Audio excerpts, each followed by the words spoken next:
you're stuck at CELPIP 6 or 7 on CELPIP reading, it's probably because of these 4 CELPIP reading question types. If you don't know how to handle them, you will keep losing points.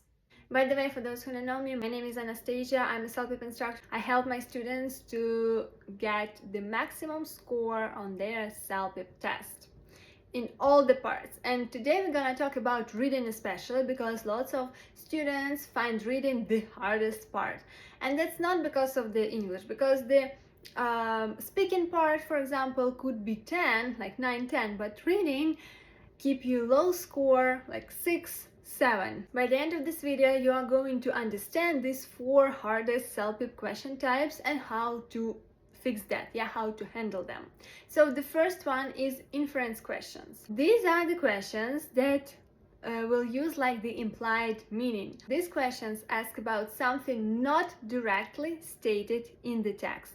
For example, the text will say, after waiting for over an hour, several customers began leaving the restaurant. And the question here will be, what can be inferred about the restaurant? Or what can we understand about the restaurant? Or what is true about this restaurant? Or what is probably true? So the options will be the following. The service was slow, the restaurant was closed, the food was bad, the restaurant was expensive. So, can you answer this question now? So it isn't stated directly, what is it, but it is like paraphrased. After waiting for an hour, the customers began leaving the restaurant. So they were leaving because they waited for too long. So we can imply that the service was slow, and that will be the right answer. So students often struggle here because they search for exact same words. But these, like CELPIP doesn't work like this, So we need to understand the meaning, the meaning of the text, of the sentence. And also, the best strategy here would be to ask yourself a question. What is the most logical conclusion based on the information? The next type of question is paraphrasing questions. CELPIP often uses different words, so you will not have the exact same words in the text and in the question or in the answers, in the options. You need to understand the paraphrases. That's why you need to learn synonyms, and make your speech diverse. So let's look at the example here. The text will say, the city plans to implement new traffic regulations next year.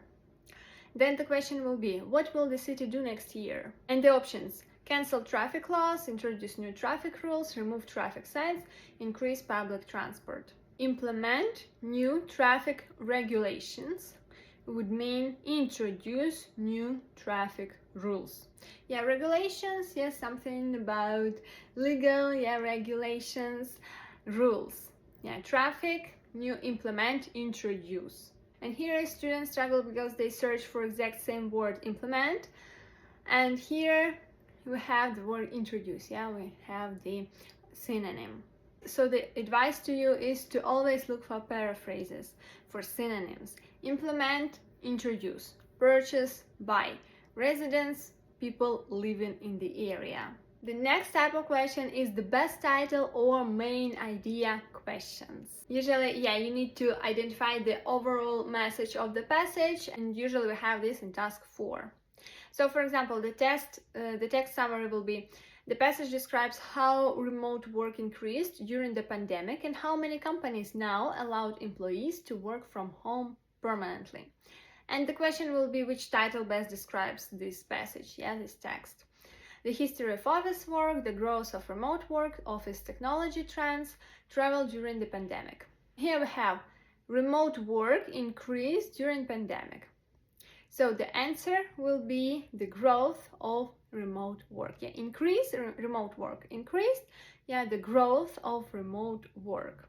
Here, don't focus on the small details. Look at the big picture. What is it like? What is the whole text is about? Like, not the detailed title, but more general title. Find the option that includes the main theme of the whole text. And the next one is matching information questions. In this text, you need to match the information, the sentence to the right paragraph, person or opinion. It could be in task 3 and task 4. For example, the text is gonna tell us about three people and their favorite ways to relax. Yeah, just an example. And the question would be, who prefers spending time outdoors? Yeah, like Anna, David, or Mark. And the correct answer would like depends on the passage. But here, what the biggest mistake students make? They try to read everything again for every question. But your task is to skim the text and to look for the keywords. For example, for outdoors, what keywords gonna be? It will be outdoors, yeah, nature, hiking, parks.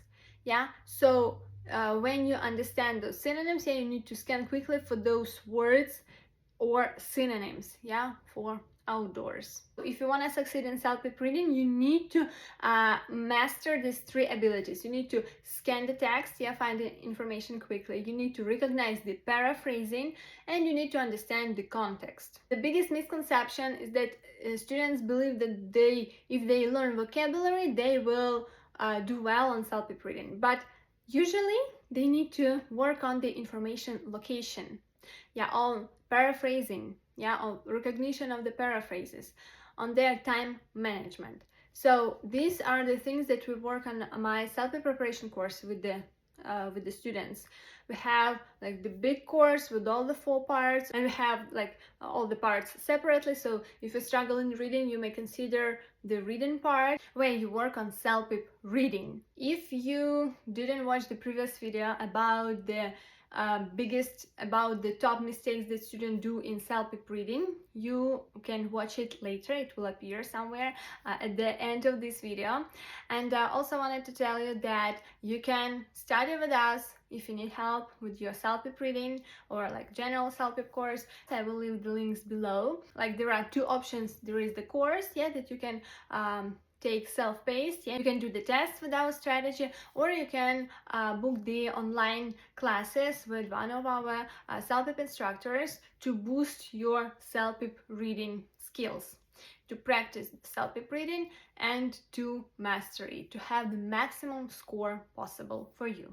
So in the next video we will work on your reading skills, how to read faster and how to manage time more effectively. So stay tuned for the next one, and I wish you luck in your CELPIP preparation and on your CELPIP exam. Take care.